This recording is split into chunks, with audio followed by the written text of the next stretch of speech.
네, 월스트리트 모닝 브리핑 함께하고 있습니다. 이어서 글로벌 인터뷰 오늘도 빈센님과 함께합니다. 어서 오세요. 안녕하세요, 빈센트입니다. 네, 자 시장 분위기 계속 좋은 것 같습니다. 이제 산타클로스가 이브날 밤에 와서 네. 선물을 놓고 가냐, 아니면은 그냥 이제 양말만 쳐다보고 가냐, 요거인 것 같은데 어떻게 산타랠리 네, 있나요? 네, 일희일비할 필요가 없습니다.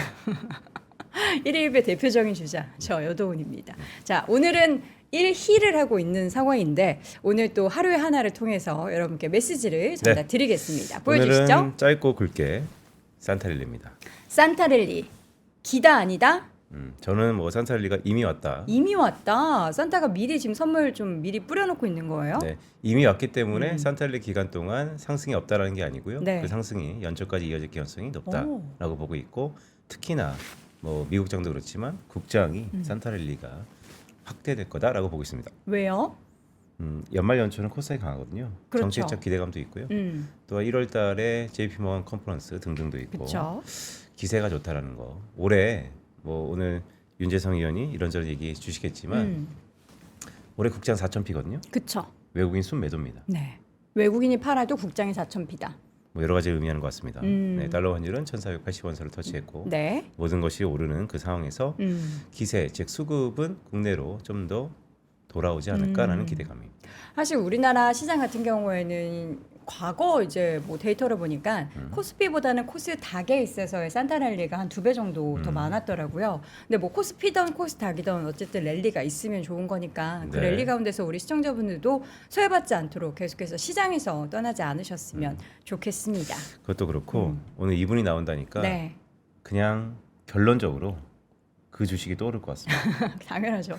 아니 요새는 S-오일이 오를 때마다 주변에서 저한테 자꾸 물어봐요. 뉴스가 뭐 없는데 S-오일이 오른다 해서 얘기했죠. 그가 다녀갔다. 그가 지금 싹 이제 기운을 몰고 온다. 그래서 그러니까요. 오늘 글을 한번 모셔볼 텐데 과연 이거 약간 근데 그러니까 좀 위험해요. 오늘까지 오르면 이거는 거의 4번 다 그러니까 저희가 출연해서 모셔서 인터뷰 할 때마다 그날 S-오일 주가가 올라서 이거 약간 네, 이러다가 이상하다. 우리 혼나는 거 아닌가. 이상하다. 예, 네. 이상해도 좋게 이상하니까 괜찮습니다. 어떤 분인지 궁금하시죠? 여러분이 아는 그분입니다. 글로벌 인터뷰 하나증권 리서치센터 윤재성 연구위원 함께합니다. 어서 오세요. 어서 오세요. 네, 위원님도 항상 좀 약간 왜 이러지? 이런 생각 드세요? 위원님이 나올 때마다 그 놀라고 특정 있긴 기업의 주식이 주가가 막 당일에 네. 엄청 올라요. 근데 뭐 S-오일. 보고서를 썼을 때는 뭐 그런 적은 네, 네. 있는데 네. 이제 방송 출연하고 오르는 그러니까요. 경우는 그러니까요. 없는 것 같습니다. 네. 그러니까 또 본인이 또 커버리지 종목이고 또 탑티어 종목이다 보니까 네. 다양한 또 이해도가 높고 공교롭게 또 방송하고 나면 그날 또 그러니까요. 시세가 나타났다라는 특이한 항등식이 있는데 자, 과연 오늘은 어떨지 궁금한데 일단은 지금 S-오일뿐만 아니라 이전에도 다양한 적유 그리고 정유, 석유 화학 쪽에 있어서의 향후에 좀 기대되는 부분들이 있다라는 말씀을 쭉 해주셨는데 네. 지금 관련한 기업들의 주가 최근의 동향은 어땠습니까? 그 최근에 정유업체들의 주가는 조금 조정이 나왔어요. 최근 네. 한 달 사이에 조정이 좀 나왔고요. 네. 보시는 것처럼 오히려 석유화학 업체들 같은 경우가 최근 한 달 사이에 주가 퍼포먼스는 보시는 것처럼 좀 더 좋았다라고 생각하실 수 있을 것 같습니다. 금호 석유화학이라든지 뭐 효성 TNC, 대한유화, 롯데정밀화학 이런 업체들이 최근 한 달 사이를 보면 뭐 정유주보다는 좀 네. 퍼포먼스가 좋았다 이렇게 보실 수 있을 것 같고요. 네. 사실 정유는 지금 업 자체가 굉장히 좋은 상황이고 석유화학은 지금 최악에서 탈피하고 있는 상황입니다. 그러다 보니까 최근에 기대감들이 조금 들어오는 상황인 것 같고, 근데 정유업체들이 정유 비즈니스만 하는 게 아니라 석유화학 비즈니스도 같이 하고 있거든요. 그러다 보니까 석유화학 쪽이 좋아지면 사실 결국은 정유업체도 더 좋아질 수 있다라고 생각하시면 될 것 같습니다. 네. 최근에 이 차트를 보면 정유보다는 화학 쪽이 최근 들어서 주가가 좀 좋다. 네. 정유가 또 미리 올랐던 부분도 좀 있었잖아요. 상대적으로 주가가. 좀 많이 올랐던 것 그쵸. 같고 후행해서 좀 화학 쪽도 올라오는 분위기인 것 같습니다. 근데 사실은 이유들은 다 있어요. 네. 예, 최악을 통과하고 있다라는 증거들은 있고요. 최근에 뉴스를 보셔서 아시겠지만 한국의 석유화학 구조조정이라든지 글로벌 석유화 구조조정이 전반적으로 나타나고 있는 상황입니다. 그럼 최근에 정유업체들이 주가가 막 이렇게 엄청 우상향을 보이다가 네. 살짝 주춤한 데는 영향이 뭘까요? 왜 좀 주춤한 걸까요? 우선 주가가 많이 올랐던 부분들도 있을 것 같고요. 단기적으로는. 그리고 실제로 펀더먼털 보면 이 두 개의 차트인데요. 최근에 정제 마진이 조정을 많이 받기는 했습니다. 제가 지난 뭐 한 2, 3개월 동안 계속 나오면서 정제 마진이 좋아지던 사이클이었거든요. 근데 네. 최근에는 정제 마진이 많이 빠져 있고요. 왼쪽 그림을 보시면 미국의 정제 마진도 하락을 했고 되게 아시아- 많이 빠진 거예요, 이거? 어떤 거예요? 사실 이게 1년 차트인데 아, 음, 지금 한 11월 고점으로 빠진 건가요? 연초 대략 한 연초 3월 네. 정도까지 빠져 있는 상황이고 네. 근데 아시아 같은 경우는 조금 달라요. 왜냐하면 미국에는 휘발유 비중이 높고 아시아 같은 경우는 디젤 비중이 높아서 디젤은 여전히 비중 그 상황이 좋거든요. 보시는 것처럼 러우 전쟁 직후를 제외하고 그려놓은 차트인데요. 네. 이 밴드 상단을 뚫고 지금 최근에 올라왔다가 조정이 나오긴 했는데 이 조정이 나온 레벨이 과거 레벨을 넘어서는 수준이죠. 여전히 높은 상황입니다. 예. 조정은 받아 정제 마진이 조금 꺾이긴 했어도 여전히 높은 상황이다. 예, 그래서 제가 뭐 저번에 나왔을 때도 너무너무 좋은 상황이라서 이게 더 좋아진다고 말씀드릴 수는 없는데 이 정도만 하더라도 매우 좋다라고 말씀드렸었고요. 조정이 나와도 지금 보시는 것처럼 레벨 자체는 높다라고 생각하시면 될 것 같습니다. 이 조정이 나온 이유는 여러 가지 이유가 있긴 한데 계절적인 수요가 디젤 쪽에서 원래 발생을 합니다. 난방유 수요 때문에 그 부분들이 조금 슬로해진 부분이 있을 것 같고요. 거기에 더해서 노후 종전 이슈가 있다 보니까 제가 그때 러시아 정제 설비들이 드론 공격을 우크라이나로부터 받고 있다고 말씀드렸는데 네. 그게 이제 좀 완화될 수 있지 않겠냐라는 기대감들이 형성이 되면서 조금 조정이 나오고 있는 상황인 것 같아요. 근데 펀더먼털리 보면 향후 몇 년 동안 증설이 없는 국면이라고 말씀드렸고 그쵸. 그리고 트럼프의 연비 규제라든지 이런 부분들이 계속 완화되고 있는 상황이라서 결론적으로는 수요 공급의 밸런스는 계속 좀 타이트할 거다라고 생각을 하고 있고요. 이게 계절성이 좀 있다 보니까 조정이 좀 일시적으로 나올 수는 있지만 여전히 계속 향후를 봤을 때는 높은 수준에서 유지될 수 있다라고 생각을 하고 있습니다. 그러니까 지금 고점 찍고 다시 내려온 지금 수준도 굉장히 높은 수준이고 네. 이게 다시 이렇게 위로 올라가지 않고 이 수준만 유지한다라고 하더라도 굉장히 업황에 있어서는 지금 호조를 이어가고 있는 거다. 맞아요. 과거 대비해서는 훨씬 더 좋은 상황이다라고 생각하실 수 있죠. 네. 최근 그 국무회의 비슷한 걸 이렇게 보니까 저 더워서 조금 벗을게요. 못 참겠어. 대통령이 석유공사한테 원가 얘기를 막 하던데 어. 최근 중동에서 처음 내리는 뭐 이런 원가들의 변화가 꽤 큽니까? 매우 크죠. 사실은 이 부분이 우리가 긍정적으로 볼 수 있는 또 하나의 포인트라고 생각하시면 됩니다. 지금까지 제가 말씀드렸던 거는 시장 마진이 어떠느냐라는 부분들을 얘기를 드린 건데 우리나라가 도입하는 원가 자체가 굉장히 저렴해질 수 있는 사이클로 들어갔어요. 네, 그게 이제 제가 추가적인 업사이드 포인트라고 생각하는 네. 부분이고요. 그 부분을 이 그림을 보고 말씀드리려고 합니다. 네. 그림 보여주시죠. 왼쪽 그림이고요. 이 OSP라는 개념이 우리나라가 이제 두바이유를 주로 사오는데 지금 두바이유가 대략 한 70불 정도 합니다. 올해 평균 기준으로. 그럼 우리가 70불에 그냥 원유를 사왔던 게 아니고 네. 보시는 것처럼 2불 정도를 붙여서 사왔어요. 저번에 요거 한번 설명해 네, 주셨었죠. 설명드렸어요. 네. 70불짜리를 우리가 실제로는 72불에 사왔다. 그리고 그 전년도에는 72.2불에 사온 거고요. 그 전년도는 73.2불에 사온 거라고 네. 보시면 됩니다. 그러면 아까 제가 보여드렸던 시장 마진에는 이 OSP라는 개념이 들어가 있지는 않아요. 네. 그 시장 마진에서 2불, 3불 정도를 차감하고 봤었어야 되는 상황이었는데 이게 점점점 내려오기 시작을 해서 최근 그 한 달 사이에 0.6불까지 떨어졌습니다. 그럼 우리가 두바이유가 70불이면 정말로 70.6불에 사오는 거예요. 그럼 시장 마진을 그대로 누릴 수 있는 상황이 되는 그쵸. 거죠. 그 전에는 2불, 3불을 차감하고 봤었어야 되는데 네. 이제는 그대로 시장 마진을 누릴 수 있는 상황이 됐다라는 거고요. 이 OSP가 내려가는 이유가 결국은 오펙의 감산 완화 때문입니다. 오펙이 그동안 대략 글로벌 생산량이 6%를 감산하고 있었습니다. 유가를 떠받치기 위해서. 이제 스탠스가 돌아섰죠. 이제 나는 MS를 늘리겠다라고 하면서 네. 증산을 시작을 했습니다. 그러면서 이 OSP가 내려가기 시작한 거고요. 네. 이게 5년 내 최저치까지 지금 떨어져 있습니다. 5년 내 최저. 예. 그러면 지난 5년 동안은 우리가 아무리 시장 마진이 좋아도 지난 5년 동안 우리가 시장 마진 제대로 못 누렸던 상황인데 이제는 시장 마진을 완전히 누릴 수 있는 상황으로 가고 있다라는 거죠. 이게 5까지 올라갔었네요. 네, 이게 러우 전쟁 직후에 아. 러시아 원유가 사라진다라는 얘기들이 나오니까 음. 오펙 입장에서는 러시아 원유가 없으면 우리 더 비싸게 팔아야지 이렇게 했던 거예요. 네. 그리고 그 이후에는 오펙이 감산을 하면서 MS를 뺏겼거든요. 음. 그러니까 조금이라도 더 비싸게 팔고 싶었던 거죠. 여기서 더 내려갈 가능성도 있어요. OSP. 그게 2015년도에 있었던 네. 그림입니다. 2015년에는 무슨 일 때문에 15년 이후에 이 OSP라는 게 마이너스를 갔었죠. 15년도에 쉐일 붐이 쉐일. 불어서 미국의 원유 생산량이 어마어마하게 늘어나던 네. 시점이었습니다. 그러니까 앞으로 종전 음. 러시아 우크라이나가 되면 또 마이너스로 내려갈 가능성도 있는 그럴 건가요? 가능성도 없지 않다라고 생각하는 거죠. 그러니까 그 당시 2015년 이후에 미국의 원유 생산량이 늘어나면서 글로벌 원유 시장이 공급 과잉이 된 거예요. 그리고 사우디는 MS를 뺏기기 시작을 했죠. 미국한테. 네. 그러니까 당연히 뺏기기 싫어서 싸게 준 거예요. 어. 너네 70불에 사가는 게 아니라 69불에 사가고 67불에 사갈래? 뭐 이렇게 제안을 하는 거죠. 그러면 그거 자체가 정유업체 입장에서는 시장 마진이 별로 좋지 않더라도 그렇죠. 우리는 한 2, 3불 더 싸게 살 수 있는 거니까. 그때부터 사실 정유주 주가가 SOD 주가가 이때부터 4배가 올랐었던 거예요. 3년 동안. 그쵸. 네.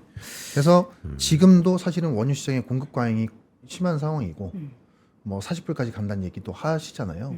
물론 저는 그렇게 보진 않지만 결국은 OSP라는 개념이 점점점 떨어져서 마이너스로 갈 수 있는 가능성들이 없지 않다라고 생각을 하는 거죠. 자, 이거는 이제 사우디가 사우디가 처음에 내리는 가격인데 국가마다 환율이 다르지 않습니까?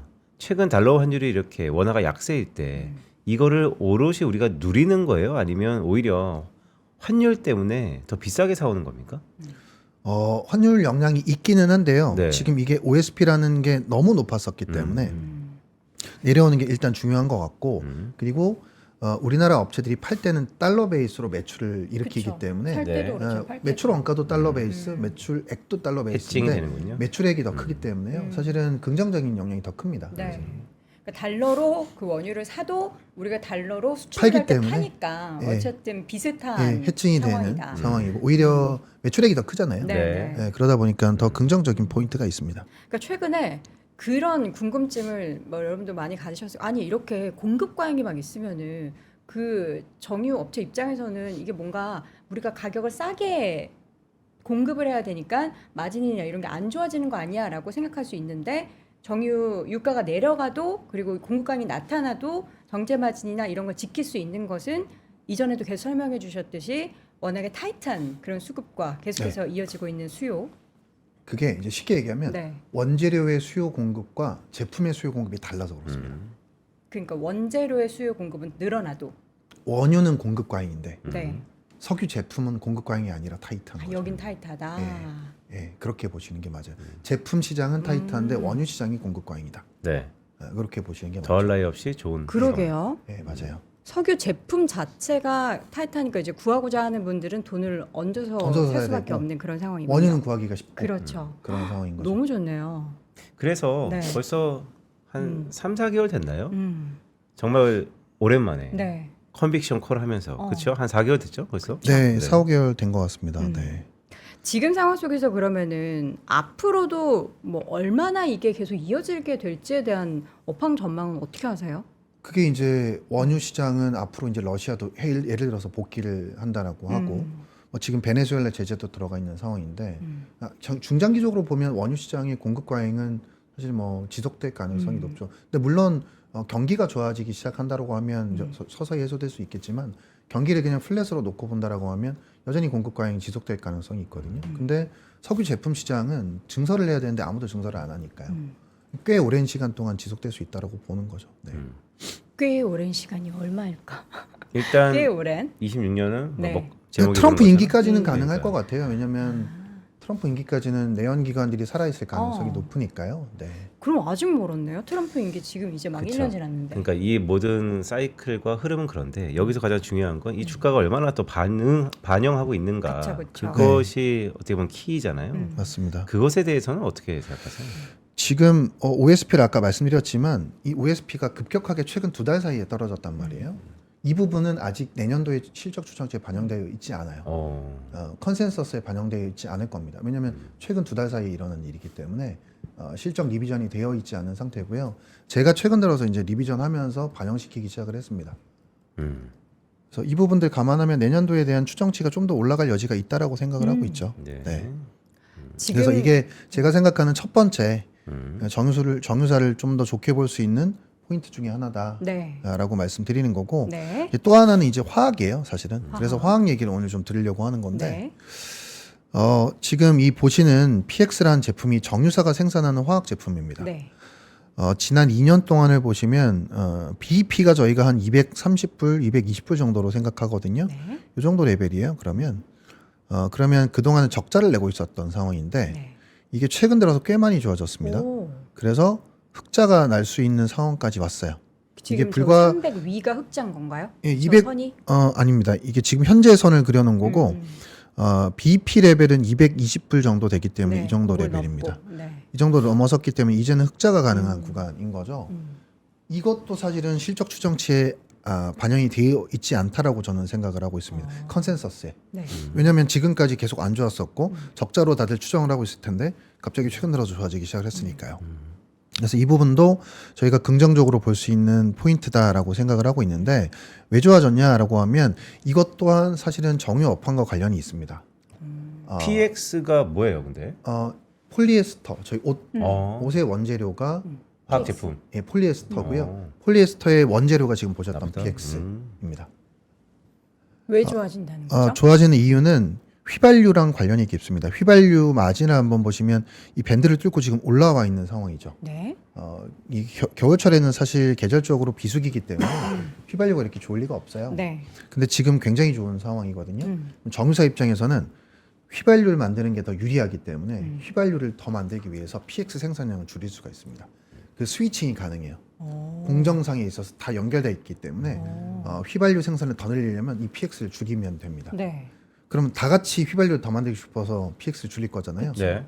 공급이 줄어들면서 PX의 마진이 좋아지는 그런 이거 상황. 마치 그 정유사들이 그 우리가 정유 정제하는 시설들이 예. 없어가지고 지금 생산을 못하는 그 얘기하셨던 것처럼 지금 완전 그 생산 자체를 물리적으로 줄여버리니까 그렇죠. 한쪽으로 더 쏠려서. 몰면서 PX의 생산량이 줄어버릴 수 있는 네. 상황이 됐고요. 그 영향 때문에 올라오는 부분들도 있는 것 같습니다. 그러니까 결국은 다 엮여 있다라는 거죠. 그리고 또 하나는 이 PX라는 제품이 PTA를 만드는 데 들어가는데 PTA 증설은 많은데 PX 증설이 없어요. 이 PX 같은 경우는 중국에서 주로 수입을 하는데 우리나라의 수출량을 한번 보실게요. 우리나라가 이 PX를 생산을 해서 주로 중국으로 보냅니다. 보시는 것처럼 거의 한 80-90%가 중국으로 가죠. 근데 우리나라의 수출량이 이렇게 줄었습니다. 지난 한 5-6년 동안 그래서 고점 대비해서 물량을 살펴보니까 고점 대비해서 40%가 물량이 줄었더라고요. 네. 이게 중국 때문입니다. 중국이 원래 가장 많이 소비해 주는 지역인데 중국이 지난 5-6년 동안 계속 PX를 증설을 내버린 거예요. 그래서 우리나라가 보낼 수 있는 여력이 떨어져서 물량이 줄었습니다. 그런데 이게 지금 11월까지 요만큼 팔았는데 제가 12월까지 대충 해보니까 올해부터 돌아서기 시작하겠더라고요. 그리고 내년부터는 중국이 증설이 없어요. 올해도 증설이 없었고 내년도에도 증설이 없거든요. 그래서 아마 우리나라의 수출 물량이 돌아설 것 같습니다. 그러면 아까 보셨지만 이 PX라는 제품의 마진도 좋아졌지만 물량도 늘어날 수 있는 사이클로 들어간 네. 거예요. P와 Q가 다 동시에 증가하는 늘어나는 그런 사이클로 들어갔다고 보시면 되고 실제로 우리나라가 올해 11월 누적으로 판매한 비중을 한번 보시면 지난 몇 년 동안 중국향 비중이 계속 이렇게 보시는 것처럼 줄었단 말이에요. 올해 들어서 중국향 비중이 늘죠. 이게 중국이 PX 증설이 없다 보니까 우리가 중국으로 물량을 좀 많이 보내기 시작했다라는 시그널로 보시면 됩니다. 전 요새 이제 반도체에 우리가 다 빠져 있으니까 네. 약간 메모리 반도체에 또 빙의하게 되네요. PX를 이제 메모리 반도체에 또 이렇게 딱 얘기를 한다면 쇼티지. 가격이 지금 올라가고 있는 그런 상황 속에서 우리가 이제 물량을 너무 많이 늘리면 또 가격 떨어질 수 있으니까 적당히 이렇게 올려가면서 그럼 매출의 볼륨 자체가 늘어나고 맞아요. 너무나 좋은 업황이 내년도에 쭉 펼쳐질 예정이군요. 네, 그럴 가능성이 높다고 그러니까 생각합니다. 그래서 궁금한 게 이런 업황이 처음 오는 건 아니고 과거에 언제랑 비슷한 겁니까? 2022년도 러우 전쟁 직후에 이런 일이 있었습니다. 그때 휘발유가 모자랐고 디젤이 모자라서 휘발유를 더 만들기 위해서 정유사들이 막 생산을 그쪽으로 넘기니까 PX라는 제품도 엄청나게 많이 좋아졌었던 사이클이 왔었죠. 2022년. 이때입니다. 이거 보시는 것처럼 제가 22년은 잘렸는데 23년부터 이렇게 네. 마진이 많이 오르는 모습이 나타났죠. 급등하는 모습이 나타났잖아요. 이때 휘발유가 엄청 좋았었던 사이클입니다. 러우 전쟁 직후에. 그때 관련된 업체들의 주가도 상당 그때 부분- 정유사 주가가 좋았었죠. 이 네. 제품은 정유사가 주로 만들어낸 제품이라고 보시면 됩니다. 그래서 보시면 이게 오른쪽 그림 한번 다시 보여주시면 우리나라 업체들의 이 PX 가동률이 72%밖에 안 됩니다. 보통 이제 설비가 돌아가면 보통 8, 90%는 돼야지 이제 자기가 풀가동한다고 하는데 네. 72%밖에 안 돼요. 그게 중국이 그동안 자체적으로 생산을 많이 해서 우리가 수출량이 많이 줄었기 때문인데 네. 이제부터는 이 가동률이 올라갈 수 있는 상황이 되죠. 가동률이 올라가면 고정비 커버가 되기 시작을 하기 때문에 이제 이익 레버리지가 더 크게 나타날 수 있는 가능성이 있습니다. 그래서 두 번째로 정유사를 좋게 볼 수 있는 요인은 아까 제가 OSP가 내려가는 거, 원가가 내려가는 거를 말씀드렸는데 네. 두 번째 좋게 볼 수 있는 요인은 지금 보시는 것처럼 정유사가 하고 있는 화학 사업도 좋아질 수 있다. 라는 게 두 번째로 좋게 말씀드린 포인트고 사실은 이 규모가 굉장히 커요. 사실 이 PX가 SO일이 지금 보시면 대략 한 190만 톤 정도의 PX 캐파를 가지고 있고 SK 이노베이션이 290만 톤인데 롯데케미칼의 국내 에틸렌 캐파를 합쳐보면 이게 한 270만 톤, 80만 톤 되거든요. 롯데케미칼의 에틸렌 사이즈와 거의 비슷한 정도에 그리고 SO일이 지금 샤인 프로젝트라는 화학 프로젝트를 진행하고 있는데 네. 네. 이게 에틸렌 캐파가 180만 톤이에요. 거기에 그게 구조가 들어간 설비거든요. 거기에 준하는 만큼의 PX 캐파를 가지고 있는 거예요. 설비 규모가 굉장히 크다라는 거죠. 그래서 이게 좋아지면 정제 마진 뭐 예를 들어서 SOE 기준으로 보면 마진이 PX 마진이 100불이 좋아지면 정제 마진 1불 좋아지는 효과랑 거의 동일하다라고 보시면 됩니다. 굉장히 커요. 네. 그러니까 정제 마진이 뭐 조정이 조금 있다고 하더라도 이쪽에서 좋아지면 충분히 상쇄가 된다라는 거죠. 그동안에는 이제 대표적인 S오일의 주가가 정제 마진 때문에 가파르게 상승을 했다면 이제 내년도에는 정제 마진도 요 수준 정도로 유지되는 가운데 말씀해 주셨던 이제 PX 쪽에 있어서 업황이 더 좋아지는 것에 그렇죠. 또 영향을 받을 수 있다. 네, 거기다가 OSP가 내려가는 것까지도. 오. 그래서 계속 제가 시장 추정치가 올라갈 수 있고 네. 컨센서스가 낮다라고 말씀드리는 게 이런 부분들이 아직 반영이 안 돼 있다라고 저는 생각을 하는 거죠. 그렇군요. 네. 여기 되게 중요한 포인트인데 그럼 뭐 윤재성 애널과 비슷한 이제 피어 그룹에서 추정치를 언제부터 본격적으로 반영할까요? 이번 4분기와 1분기 실적을 확인하는 시점 정도일 거라고 생각을 합니다. 그래서 저도 이제 보고서에서 계속 이번 겨울에는 사야 된다고 말씀드리는 거고요. 그러니까 내년 1분기부터 실적 추정치가 다 올라갈 테니 네. 지금 아직 올라가기 바로 직전 지금이 기회다. 맞습니다. 저 오늘 썸네일을 이번 겨울이 기회입니다로 한번 잡아보도록 하겠습니다. 아니 근데 사실 많은 분들이 우리 윤재성 위원님이 출연하시고 나서 SO일에 대한 투자를 한 번도 안 해보셨다가 그래요? 워낙에 많이들 하셨던 분들이 댓글 이전 영상에도 댓글을 맞아, 많이 기억이 남겼어요. 난다. SO일 네. 그 어떻게 찾냐부터 시작해서. 그러니까 S오일이 한국어냐 S 다음에 이제 또 그 바가 있으니까 이게 잘 이제 검색이 안 그렇죠. 되니까 맞아요. 그런 걸 되게 어려워하시고 하셨는데 새로운 사실 화학이라는 업종 자체가 우리가 이제 반도체도 사실 어렵지만 화학이라는 업종 자체가 지금 뭐 PX 얘기하고 뭐 정제 마진 얘기하고 이 용어 자체도 용어가 어렵고 업황에 어렵죠. 대해서 되게 생경하잖아요. 맞아요. 근데 이제 반복적으로 이렇게 나와 주셔서 최대한 이제 자주 설명해 주시고 하시다 보니까 이제는 조금 저도 이제 조금 이해가 되는 그러니까 네. 근데 오늘 톤은 또 약간 정유에서 이제 화학으로 맞아요. 제가 볼 때 약간 피벗인데 맞아요. 네. 석유화학은 근데 올드스쿨이라서 이거 구조조정 얘기 계속해서 그렇죠. 몇 년째 있잖아요.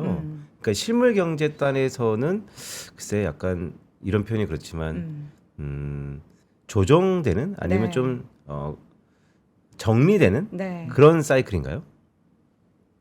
아니면 전 여전히 세계적으로 다 같이 정리가 되고 있는 상황이에요. 전 세계적으로 그러다 보니까 공급 과잉이 조금씩 해소될 수 있는 상황들이 나오고 있죠.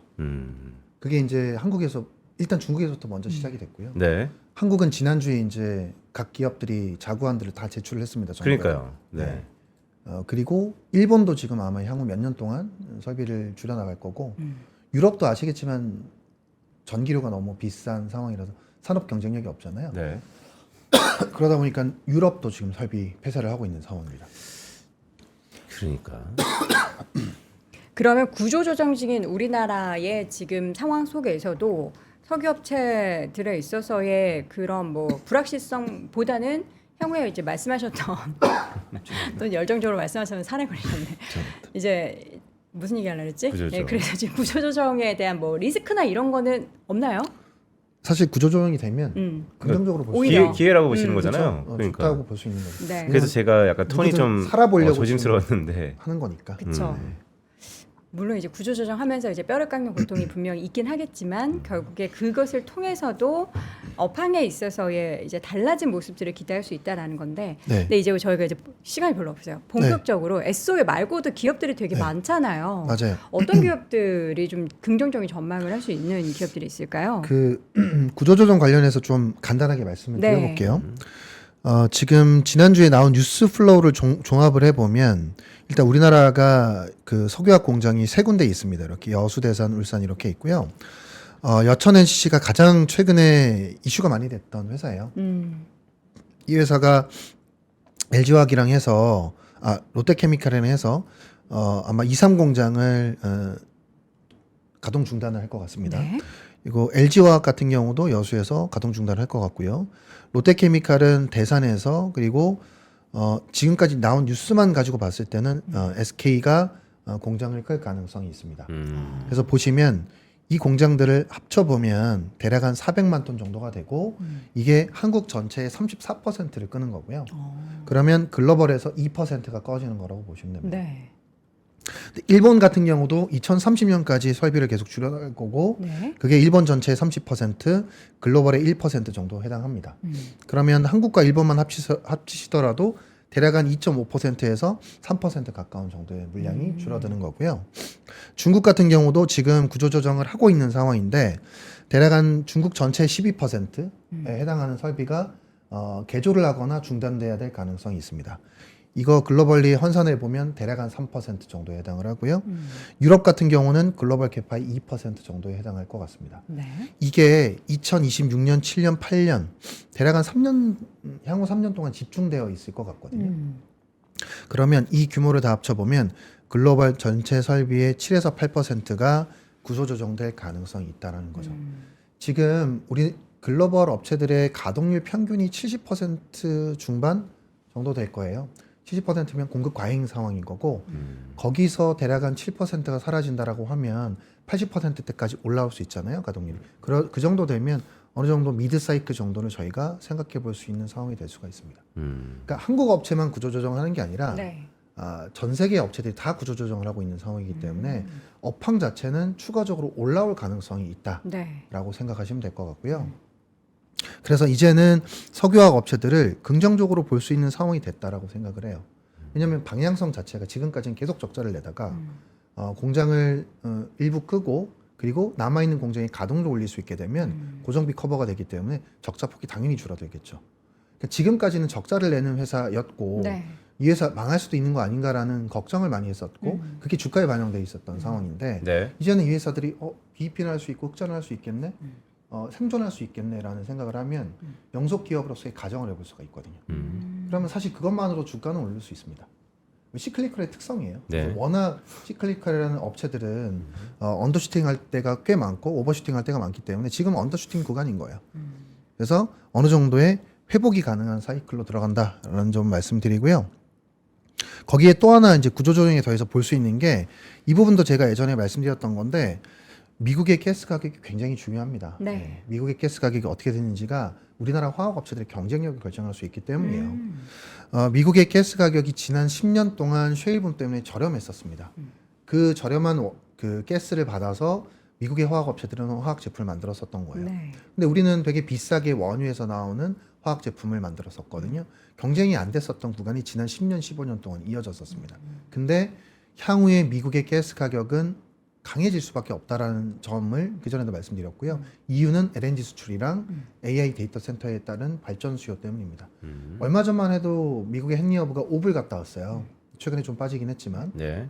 3년 최대치를 기록을 했거든요. 그게 LNG 수출이랑 데이터 센터 때문입니다. 근데 향후에도 이 전력 수요가 계속적으로 늘어날 수밖에 없는 상황이잖아요. 그러면 가스에 대한 수요가 늘어날 수밖에 없기 때문에 미국의 가스 가격은 내년도에도 더 강해질 가능성이 있죠.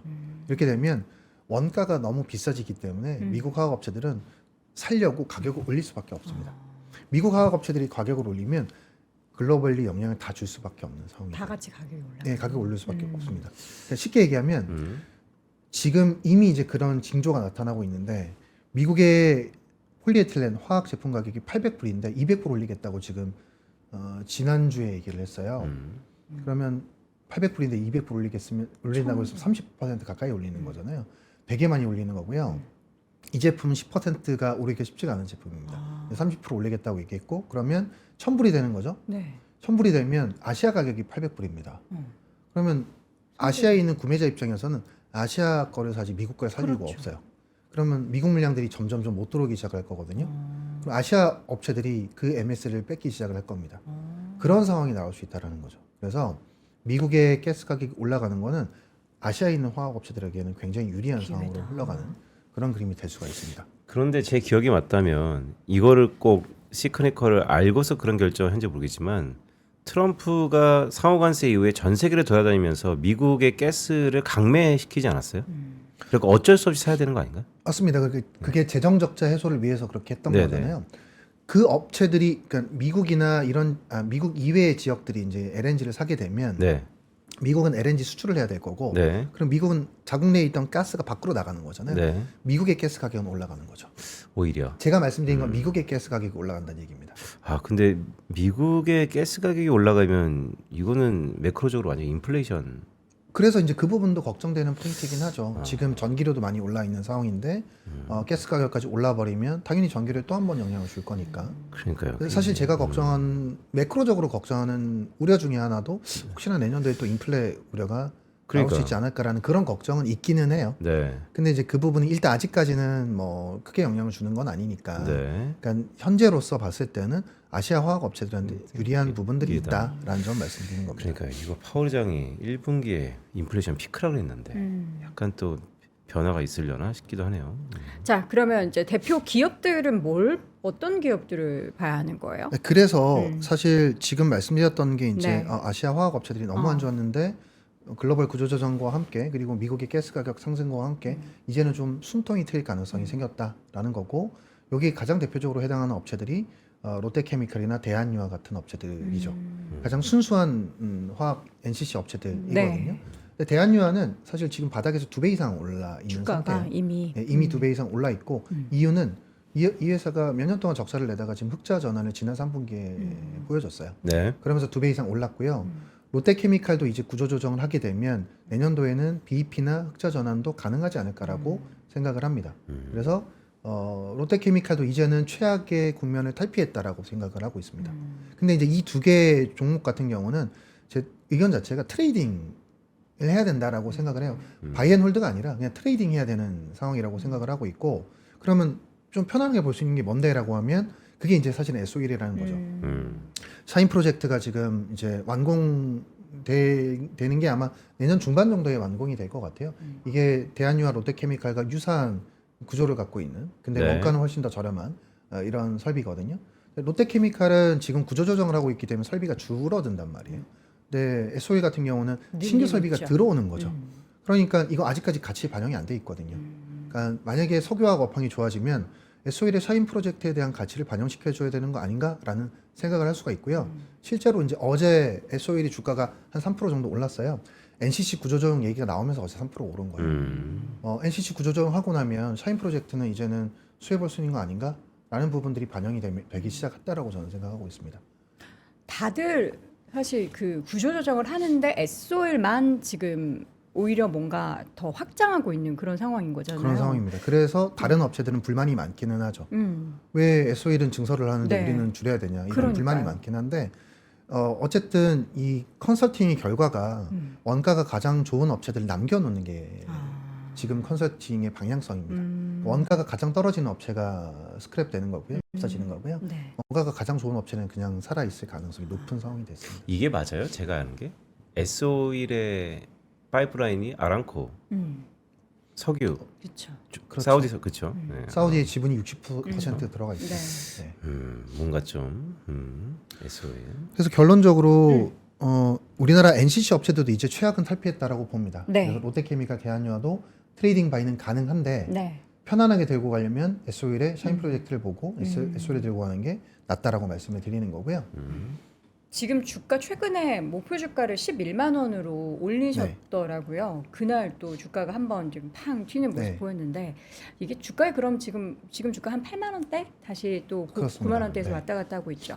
얼마나 이게 반영됐다라고 보세요? 이게 내년에는 아직도 반영이 안돼 말씀하신 있습니다. 샤인 프로젝트는 아직 반영이 안 반영한 돼 있습니다. TP는 아닌 거죠. 예, 아직 반영할 상황이 아닌 것 같습니다. 그러니까 뭐 상황이 아니라기보다는 네. 아직까지 업황에 대한 불확실성이 있다 보니까 애널리스트들도 자신 있게 이제 조심스러운 내년도에나 거군요. 내후년도에 대한 어닝 추정치를 얹지를 못했죠. 저도 사실 마찬가지입니다. 그러니까 이제 이런 것 같아요. 이제 탈석유 뭔가 AI를 얘기하고 우주를 얘기하고 있는데 우리가 전통 산업 그리고 또 구조 조정이 되는 산업 그러니까요. 그 안에서 살아남는. 미세 변화와 또 공교롭게 기회가 포착되어 있는 S-오일.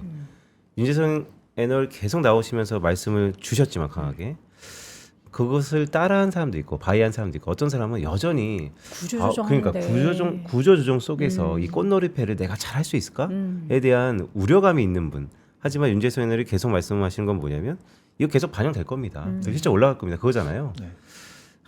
고민 그렇죠. 근데 재밌는 거는 뭐 제가 예전에 이제 미국 얘기하면서도 드렸던 게 전력이 없어서 이제 석탄까지 쓰자고 얘기하고 있고요. 그렇죠. 뭐 한 달 전에는 에너지부 장관이 디젤 발전이라도 해야 되는 거 아니야? 이런 얘기를 하거든요. 어떻게든 에너지가 예, 필요한 거죠. 사실 지금 먹고 사는 이슈가 더 중요해진 네. 상황이 됐다라고 보시면 됩니다. 네. 친환경 얘기하다가 지금 친환경 얘기가 쏙 들어갔어요. 유럽에서도. 그러니까요. 예.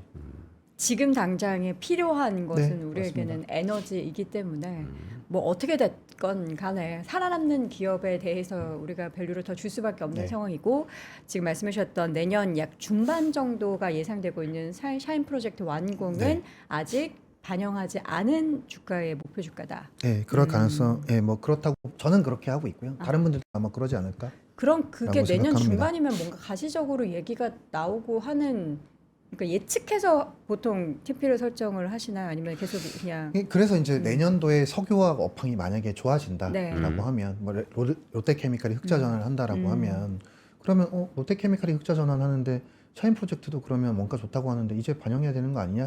라는 그런 생각들을 시장에서 하실 수가 있다라는 거죠. 그 시그널을 이제 롯데케미칼 실적 턴어라운드로 보시는 예, 저는 거예요? 그렇게 생각을 합니다. 대한유화는 이미 턴어라운드를 보여줬고 네, 네. 롯데케미칼까지도 턴어라운드를 한다라고 하면 그러면 이제 샤인 프로젝트가 내년 중반에 완공이거든요. 네. 네. 그럼 이제는 샤인 프로젝트 가치를 반영해야 되지 않나? 음. 라고 생각할 수 있죠. 실제로 애널리스트도 그럴 가능성이 있고요. 그렇죠. 석유화학 쪽에 있어서의 투자는 사실 많은 분들이 하지 않는 섹터 중에 하나예요. 그래서 사실 저도 같이 이제 윤재성 우리 위원님을 모시 이야기를 할 때마다 되게 공부하고 챌린지하는 그런 느낌이었는데 이제 이번이 5번째죠. 네. 모신 게 이제는 저는 좀 의심하지 마세요. 의심한 적은 없습니다. 의심한 적은 없는데 이제 가장 기대되는 건 과연 오늘 또 어떤 반응을 하게 될지 되게 이게 무섭기도 하고 참 재미난 관전 포인트가 되는 것 같기도 합니다. 여러분들도 어렵다고 혹은 이제 구조 조정하는데 그 업황이 뭐 좋아지겠어라고 생각하기보다는 그 안에서 기회를 또 찾는 이 지혜를 발휘해 보셨으면 좋겠습니다. 자, 오늘 글로벌 인터뷰 함께 했고요. 하나증권 리서치센터 윤재성 연구위원이었습니다. 위원님 고맙습니다. 고맙습니다. 네. 자, 오늘도 월스트리트 모닝 브리핑 함께 하셨습니다. 와, 이 패딩이 진짜 따뜻하네요. 예, 더워가지고 제가 옷까지 벗었는데 중간에 바스락거린 점 사죄 말씀드리겠고요. 내일도 여러분 내일은 오늘 좀 비 온다 그래서 날씨 춥다고 하니까 잘 챙겨 입으시기 바랍니다. 저는 내일 오전 6시에 다시 돌아오겠습니다. 여러분 오늘도 고맙습니다. 고맙습니다.